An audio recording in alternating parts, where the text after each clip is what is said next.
are a genius. You're a genius. Walter Russell said, genius is self-bestowed. Mediocrity is self-inflicted. Okay, let's see where my clicker is. We're going to get into the ADD thing. You guys know about ADD? What does ADD mean? What? No, it means add. 2 plus 2 is? So it's add. We're going to get into adding. So every time you hear ADD, you just go, oh, I need to add in all the good stuff. ADHD, attention dialed to a higher dimension. Add in all the good stuff. And we're going to talk about all the good stuff. So the old theories, the old ideas and all of that has kind of washed away. For example, one diet fits all, that's gone. We eradicated that. That's what I love about IIN. Because what they do here is they teach you how to think, not what to think. You got to come to your own conclusions. A lot of amazing energy happening here. If it's going to be, it's up to, that's right. So who's going to change our paradigms about health in this country? In this world? You're going to do it. And we're going to do it by adding and finding out for ourselves and exploring the mystery. I am a gastronaut. I'm a gastronaut. I've explored the perimeter of what's out there. That's what we're going to do together up here. I've got a lot of goodies up here. And I did it just by adding stuff in, which then naturally crowds out all the other stuff. It's a natural upgrade. When I give you the best chocolate ever, you don't want the other stuff ever again. That's it. Because we got them on both things. We got them on health benefits and flavor. We got them on health benefits and, let's hear that second one again, flavor. When I got started, never missed an event, never called in sick, never showed up with a cough, a cold, a flu, or a fever. It's one of the best streaks going anybody's got in the world right now. Never missed one event for any reason, not even broken down car or anything. Here's why. Commitment. It's about commitment. I am committed to figure out a way to cure the common cold. Figured that out a long time ago. You can figure it out right here. I'm going to go into it. Right? Because this whole thing, I can't, by the way, you never want to eat anything that had to be cured.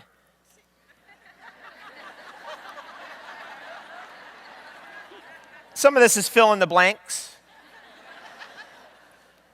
We've got a lot of stuff to add in, a lot of material here. And you guys ready for more? Okay, let's jump right into it. My mission is to make raw foods, super herbs, and living water a choice for every human on the planet. That's as far as I go.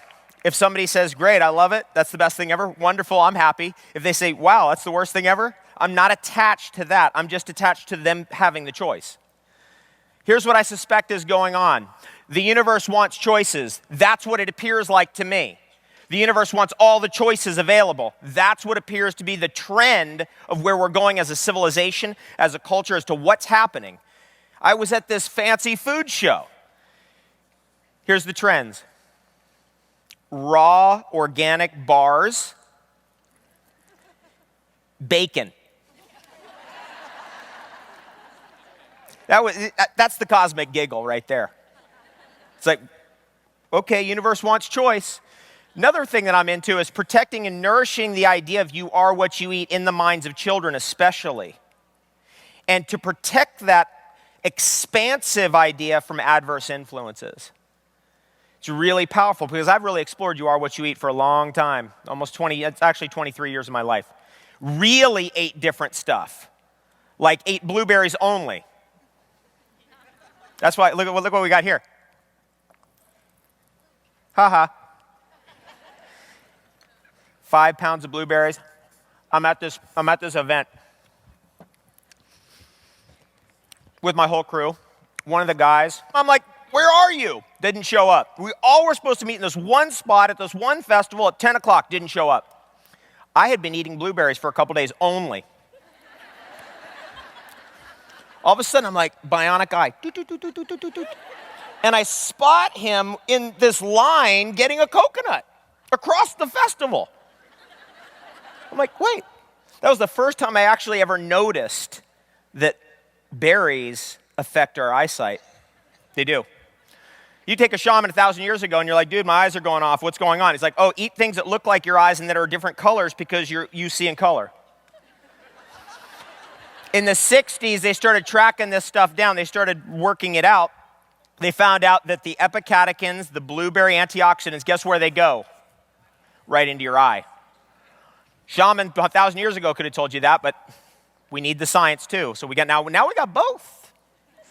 Now we got both, which is nice. Okay, let's keep going. Raw and living foods, the reason why I like it is it's pure, it's original, it's authentic, it's real. It's a great starting point for all the dietary chaos that we have. You know those additives and preservatives, sodium benzoate, potassium sorbate, yellow dye number 8, red dye number 3, blue lake. That ain't got nothing to do with any blue lake that we ever heard of. That's one of them. Detoxification and cleansing. Cleanse, detoxify, nourish. 77,000 chemicals we've introduced into the environment since 1940. 77,000. But, all this cancer and stuff has nothing to do with any chemicals. Couldn't be that, could it? It's got to be something else. Cleanse, nourish, detoxify. So we know that wheatgrass enemas are good. But we know you won't do them. Some people are like, oh my God. What did he say? Other people are like, dude, I'm so glad we came to this. IIN, what an amazing thing is happening here, right? To expand the information and create choices for you and go, look at all these choices. And raw and living foods is one of those choices. Raw and living foods totally transformed my life. My path was going that way, and now it went that way. It got me into this idea. Any problem you have, there's a cure. Any situation you're in, whatever the problem is, the answer is immediately at hand. I began to see that and realize it, understand it, feel it, and actually activate it. That's what it opened up for me. It's an amplifier. Like when you eat real living food, fresh living juices, stuff like we're going to make up here, it opens things up. Like, look at this. So to me, grape isn't just that, right? Because I'm an adventurer of this kind of stuff. I explore it and go deep into it. And for a lot of researchers out there, grape isn't just any old thing, because the big food that comes out of this, of course, the big beverage. Now you know what I'm talking about. It's like, oh, yeah, I know what he's talking about now. Has been connected to longevity. So they started going into this and finding out what's going on in here? What is a grape have that has this longevity thing? And it's resveratrol. There's so much research going out there on resveratrol. It actually hit me like a tsunami. Now, I'm not a wine drinker, but man, I'm on the resveratrol every day. Here we go. You know what this can do for your marriage? Watch. Here, honey. I love you so much. Thank you. Pure, simple, original, authentic. It's important to have that connection to what the real stuff is.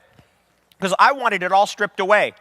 I had so many chemicals, so much processed salt from Morton's Iodized Salt Factory in Chicago, which is right next to the freeway, in the rain, where the bay doors are open, and there's piles of salt.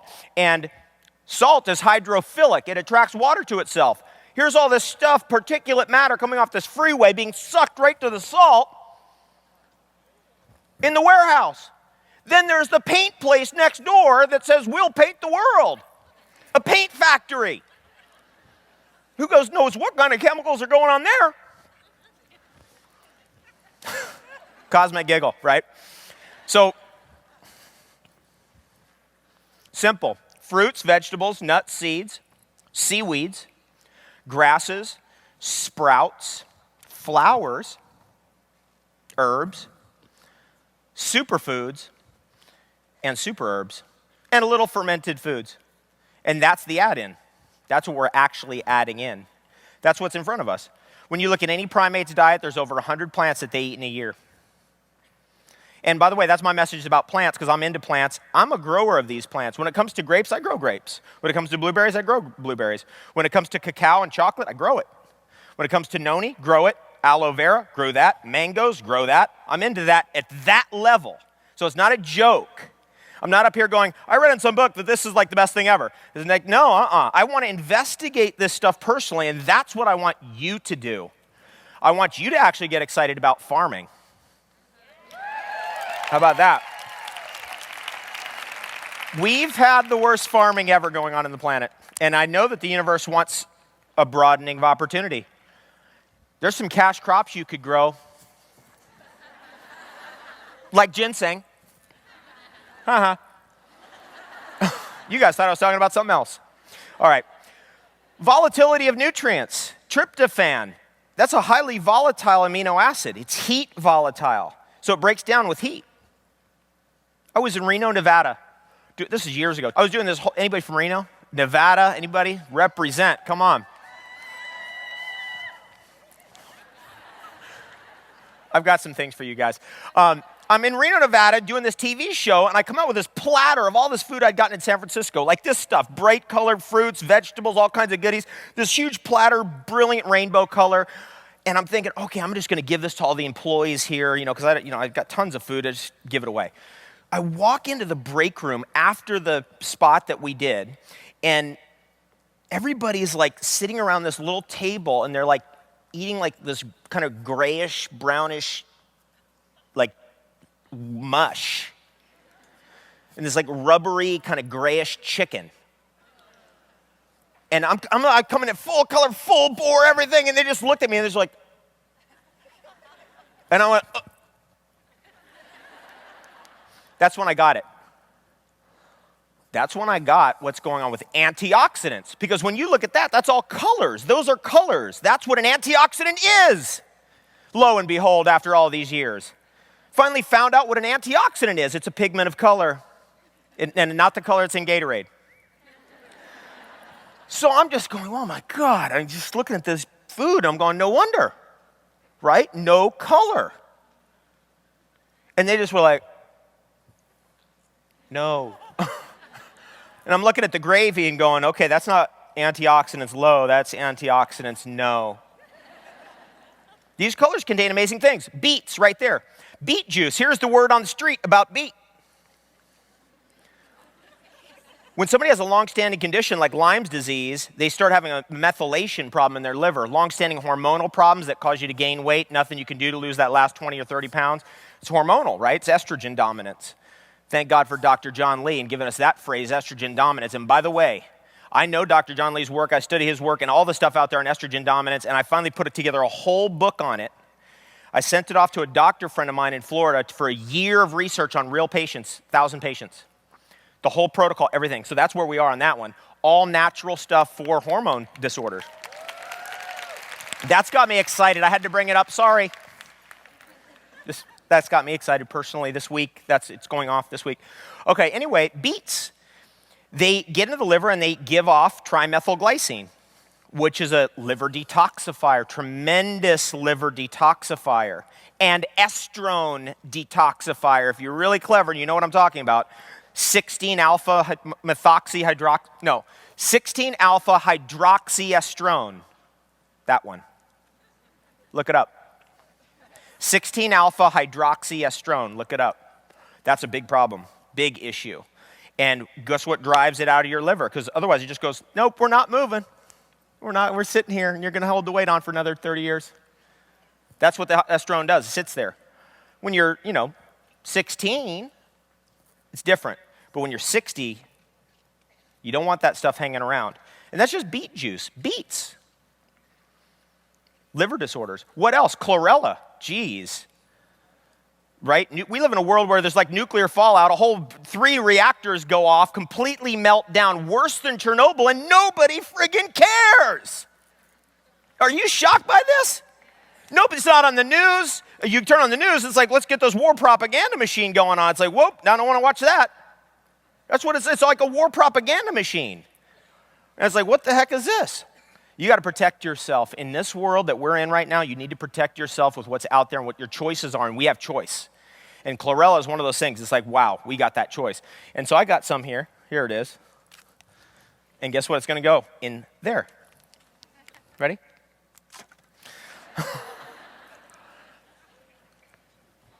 We have choices. We can protect ourselves. And that's the way it is. If there's a problem, there is a solution, but you're going to have to activate it for yourself. Then, it's like you're in an airplane. You're up in the airplane. You lose pressure, chaos, things drop down. Do you put it on your kid first?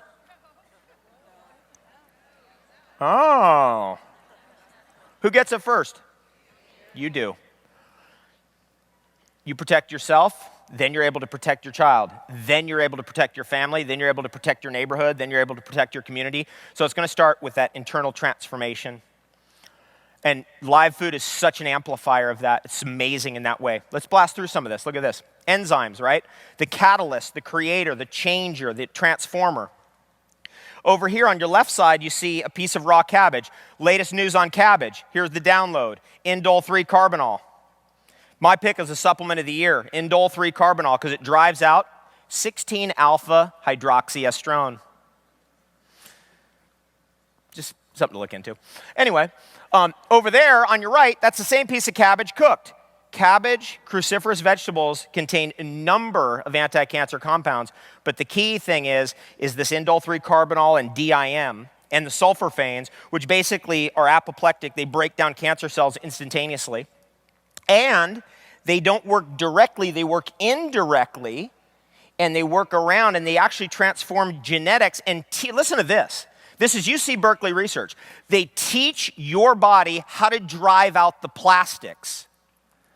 Yeah, DIM, diindole methane. You should look that one up. That's an amazing thing. And that's in these cruciferous vegetables. I just love eating raw broccoli. Now, here's the thing. One thing we know for sure is not everything is for everybody, right? I get my build of my body over the years. I can digest raw broccoli, no problem. But some people are like, whoa, that's too much fiber, something can't break down those florets. And we're just different in that way. But you have to find that out through your own research. I mean, it's a trial and success method. That's what we're working on. There's chlorella, there's reishi mushroom, there's the grass. Let's talk about grass for a second, because I stand in the shoes of Ann Wigmore as her successor. I mean, her library, I love Ann Wigmore, thank God. I love you, thank you. Love is in the grass. So I want to tell you what I learned over the years. Love is in the grass, and here's what that means. Wheatgrass is a bridge that gets us to understand that we can actually eat grass. Now you go, no, I read in these books that you can't eat grass. I don't have the enzyme, something's wrong, doesn't work. Try this out. Take a tuft of wheatgrass, chew it up like gum in your mouth. 20 minutes, you're like, okay, I'm not breaking this thing down. 30 minutes, not breaking this thing down. Then do what the Germans found out through their research, which is you then put a little bit of raw nuts or seeds in your mouth, like a handful of pumpkin seeds, handful of walnuts, and chew that up, and boom, it'll suddenly break down the fiber of the grass right in your mouth in 2 minutes. Try it. It's trypsin and chymotrypsin, those two enzymes that you produce, and that when you go tanked out on those two enzymes, you're done. That's it. When a child is fed cooked food, the amount of enzymatic reaction in their mouth is 30 times greater than a child fed raw food. By the time that individual is 60 years old, they can no longer produce an enzymatic reaction in the saliva to break down that cooked food. That's why when you're 10 years old, you're like, yeah, no problem. 20 years old, well, still good. 50, you're like, something's different. Right? With like, it's not there, the power, the digestive force. And we've locked it down really to two enzymes. It's trypsin and chymotrypsin, those two. And that's something to look into, trypsin. Isn't it wonderful to know that you can actually have food that's got the juice in it, if you know what I mean, so you can be juicier? You juice. She's like, I juice. Don't look at me. I juice. Look at me.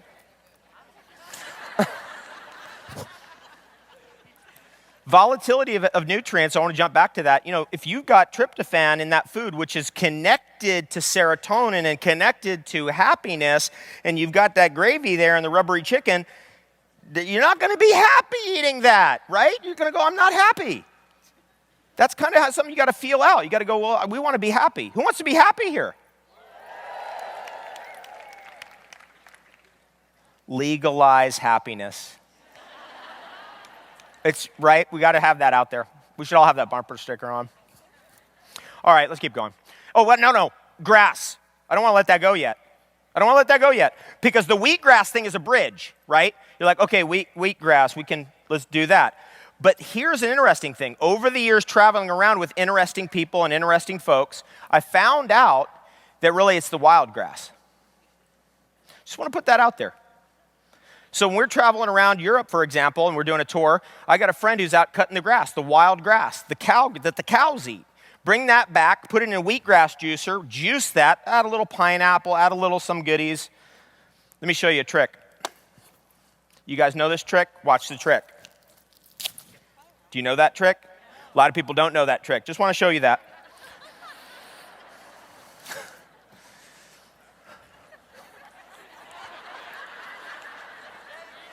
You're welcome. And you can plant that. Just watch this. You take this, try this. You take that and you go right into your backyard. And that right there is going to, you watch it. You live in Southern California, Northern California, anywhere where a pineapple can make it, that sitting there in your backyard ain't just going to sit there. It's going to produce a little root and it's going to grow just from throwing it. Wild grass juice. Little pineapple, kind of cut it a little bit, or lemon or lime. You don't want to do sugar, okay, lemon. And then you drink that and you get the power, the love. You're like, oh, that's where the love is. 14-hour highs. There ain't no drug going to give you that one at all with no low.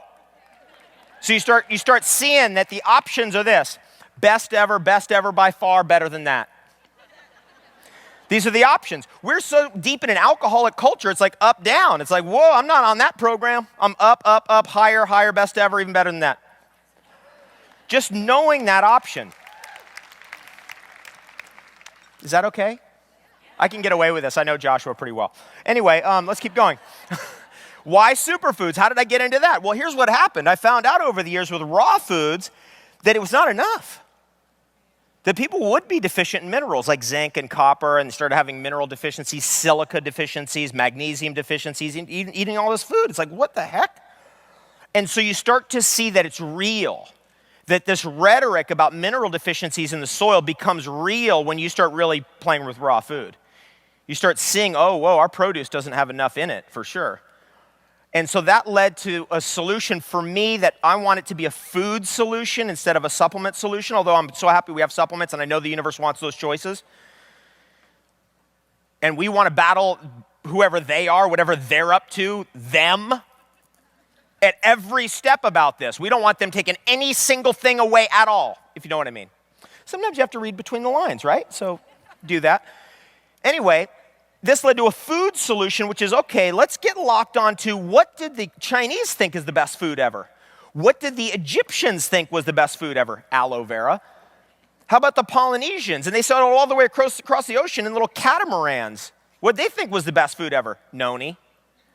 What about the Eurasian civilizations? Hemp seed, right? You start looking at this, you go, why don't we just pick the top ones? That's all we need. We don't need everything. Let's go to the top stuff. And then let's see if we can get into something like this. You guys want to start getting it into something like this? I probably should. I mean, I've been, the cane, the vaudeville cane that pulls you off. It's happened to me.